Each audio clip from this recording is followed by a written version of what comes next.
মিচিং নিচে ইলাইট ছ'চাইটিৰ সম্পাদক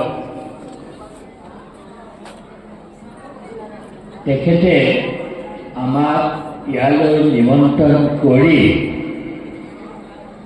আমাৰ সকলোৰে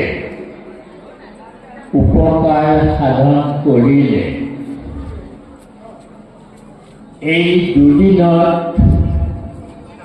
ইয়াৰ যিটো সাংস্কৃতিক বৈশিষ্ট্য আৰু এই উৎসৱ দেখি আমি সঁচাকৈয়ে অভিভূত হৈ পৰিছোঁ।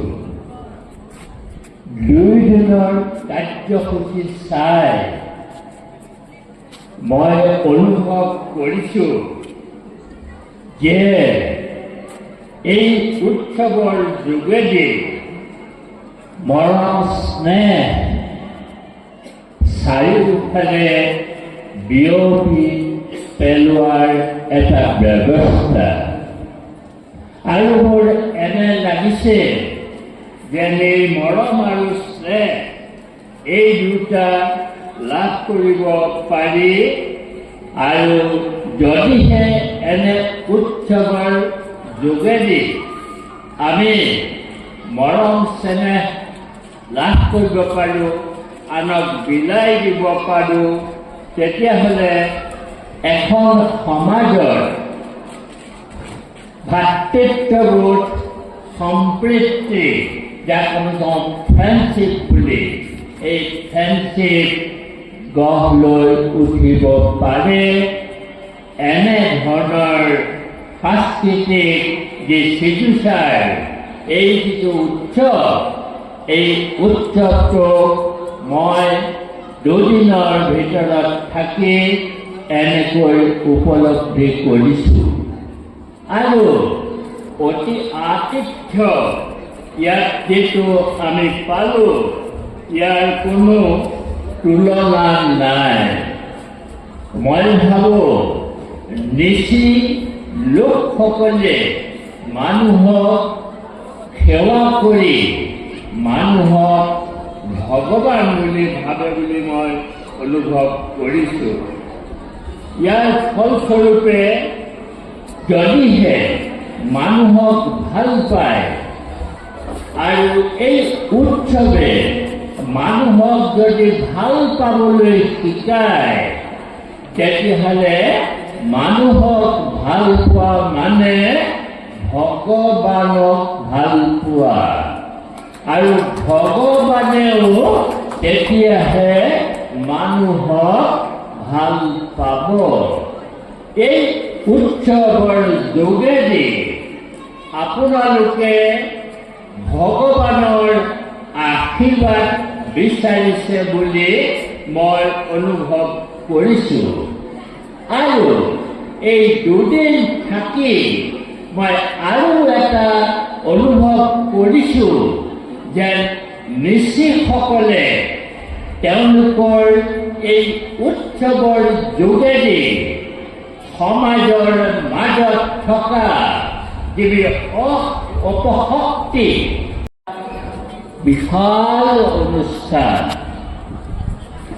অসম সাহিত্য সভাও উত্তৰ পূৰ্বাঞ্চলৰ পৰা আৰম্ভ কৰি সমগ্ৰ ভাৰতবৰ্ষতে এটা নাম থকা অনুষ্ঠান। সেয়ে আমি ভাবোঁ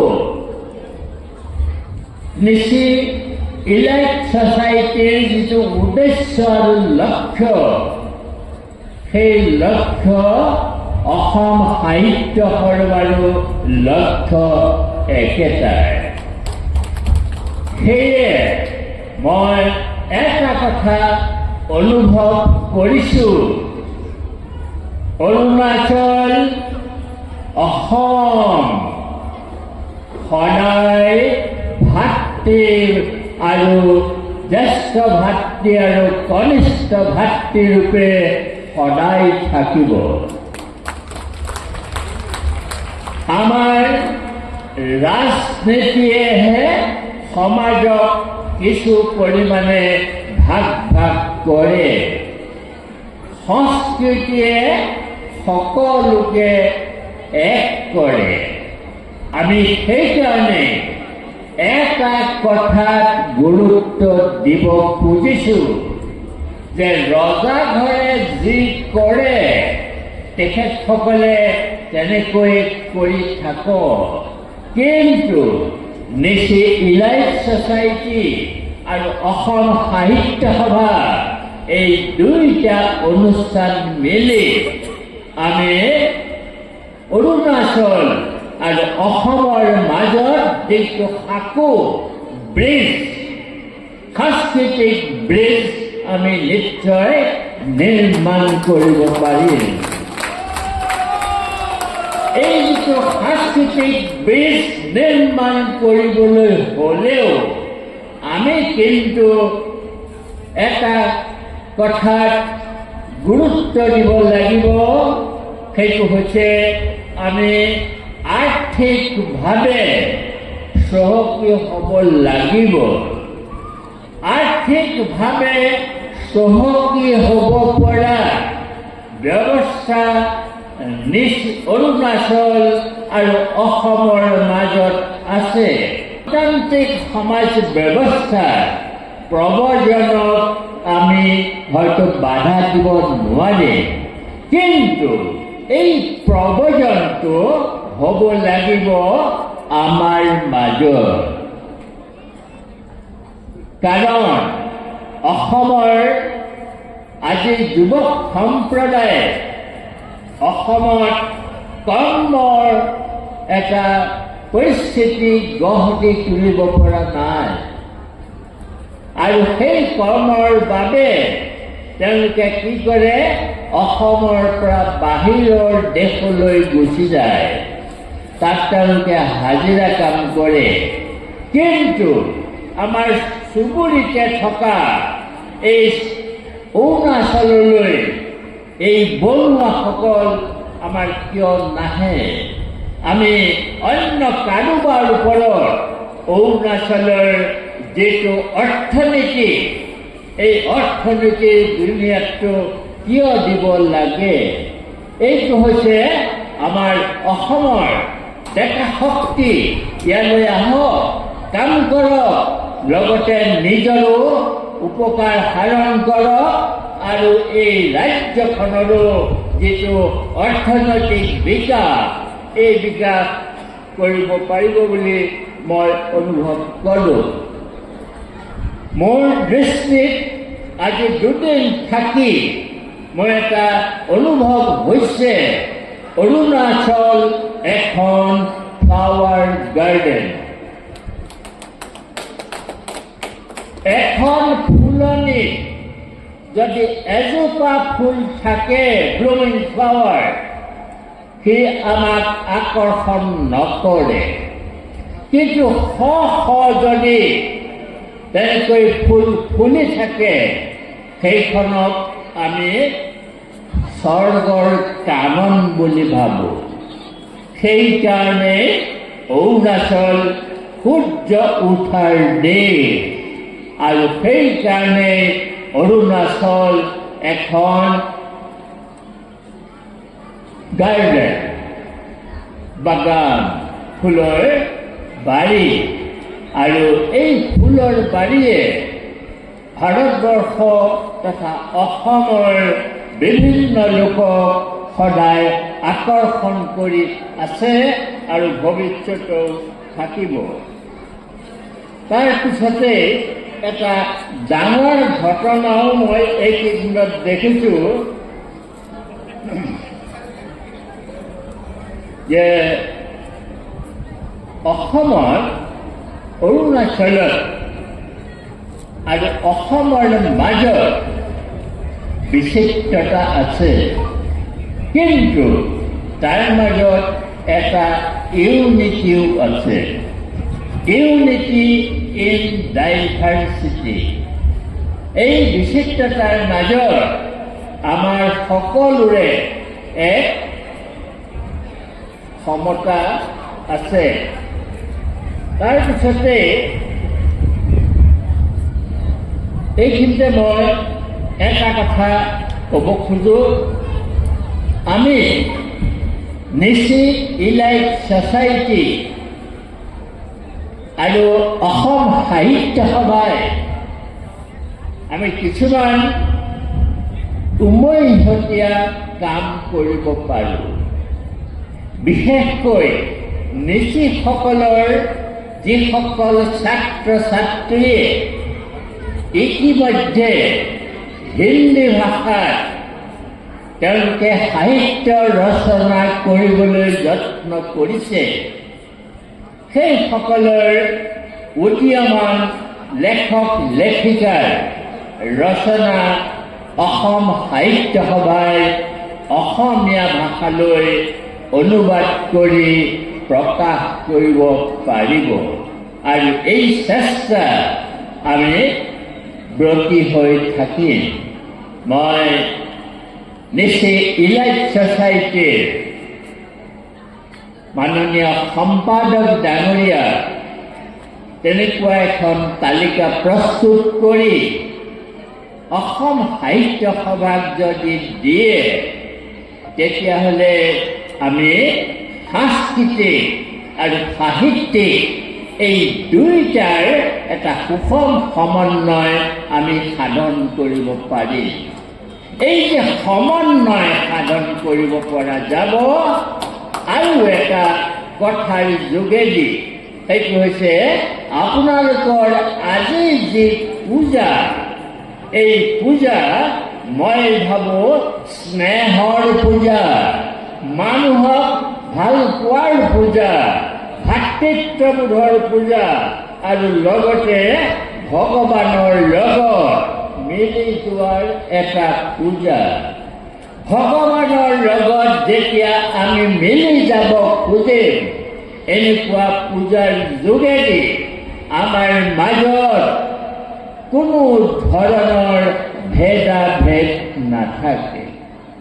শেষত মই এটা কথা ক'ব খুজিছোঁ যে আজি এই যিটো উৎসৱ, এই উৎসৱৰ এটা বতৰা অৰুণাচল চৰকাৰকো দিয়ক আৰু অসম চৰকাৰকো দিয়ক, লগতে অসমৰ ৰাইজকো দিয়ক। সেইটো হৈছে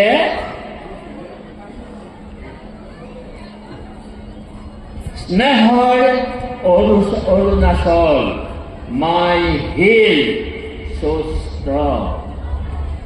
এই অৰুণাচল আৰু অসম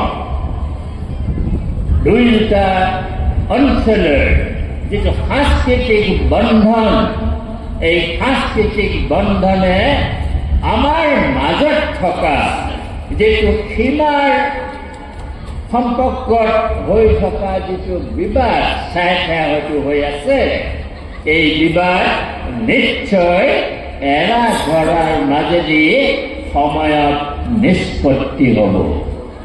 ইয়াৰ বাবে এনেধৰণৰ সাংস্কৃতিক সমন্বয়ৰ এটা সুদৃঢ় ভেটি আমি অৰুণাচলত গঢ় দি তুলিব লাগিব। অসম সাহিত্য সভাই অৰুণাচলত, অসম সাহিত্য সভা আৰু অৰুণাচল ৰাইজৰ মাজত আমি ভাতৃ আৰু ভগ্নীৰূপে জীয়াই থকাৰ যিটো অধিকাৰ, সেই অধিকাৰটো আমি সাংস্কৃতিক সমন্বয়ৰ যোগেদি আমি নিশ্চয় প্ৰতিষ্ঠা কৰিব পাৰিম। শেষত মই আপোনাসকল সকলোকে ধন্যবাদ জনাইছোঁ। অৰুণাচল, অসম, অসম, অৰুণাচল দীৰ্ঘজীৱী হওক। অসম অৰুণাচলৰ সম্পৰ্ক দীৰ্ঘজীৱী হওক। অসম অৰুণাচল দুয়ো ভাতৃ ভগ্নীৰূপে আমি একেখন মজিয়াতে দুভাগ কৰি সদায় বাস কৰি থকাৰ এটা পৰিৱেশ বেছি ইলাইট ছ'চাইটি আৰু অসম সাহিত্য সভাই নিশ্চয় দিবলৈ সক্ষম হ'ব। মই আপোনাসকলক পুনৰ ধন্যবাদ জনাইছোঁ, নমস্কাৰ জনাইছোঁ, সেৱা জনাইছোঁ যে আমি সকলো এক। এই ঐক্যৰ বন্ধন কোনেও আমাৰ মাজৰ পৰা ভাঙি লৈ যাব নোৱাৰে। আমি সাংস্কৃতিকভাৱে সদায় একেদৰে থাকিম। অতীতত আমি যেনেকৈ আছিলোঁ, আজিও জয় অসম, জয় অৰুণাচল, এই ধ্বনিৰে আমি সদায় জীয়াই থাকিবলৈ যত্ন কৰিম। পুনৰ দুদিন আমাক যি অতিথি সেৱা কৰিলে তাৰ কিন্তু কোনো তুলনা মই দিব নোৱাৰোঁ। তুলনাটো দিবলৈ হ'লে এটা কম গুণসম্পন্ন বস্তু হ'ব লাগিব, এটা বেছি গুণসম্পন্ন বস্তু হ'ব লাগিব। তেখেতসকলৰ সকলোবিলাকেই উচ্চ গুণসম্পন্ন, গতিকে মই তুলনা নিদি তেখেতসকলৰ আজিৰ এই উদ্দেশ্য যি এই যিটো উৎসৱ, এই উৎসৱটোৱে ভগৱানৰ প্ৰতি বিশ্বাস নিশ্চয় বঢ়াব, কাৰণ স্নেহ আৰু মৰম এইবিলাকেই হৈছে জীৱনৰ একোটা শক্তি। ইলাইট ছ'চাইটিৰ আজিৰ যি কাৰ্যসূচী, এই আজিৰ কাৰ্যসূচীয়ে মৰম, স্নেহ আৰু ভাতৃত্ববোধ এই তিনিটাৰ যোগেদি ভগৱানৰ সান্নিধ্য লাভ কৰিব বুলি মই আশা কৰিলোঁ। আৰু ইয়াত যিসকল নৃত্য পৰিৱেশন কৰা হৈছে, এই নৃত্যখিনিও মোৰ এটা অনুভৱ হৈছে, ই যেন ভাৰতীয় যিটো ধ্ৰুপদী সংগীত, মাজে মাজে সেই ধ্ৰুপদী সংগীতৰ হস্তচালনা আমি দেখিবলৈ পাইছোঁ আৰু পদচালনাও দেখিবলৈ পাইছোঁ। এই বিষয়েও নিশ্চয় গৱেষণাৰ ফল থাকিব। পুনৰ আপোনাসকলক ধন্যবাদ জনাই মোৰ এই কথাৰ সামৰণি মাৰিলোঁ। পুনৰ কৈছোঁ, আমি আগেও একেলগে আছিলোঁ সাংস্কৃতিকভাৱে, আজিও আমি একেলগেই থাকিম।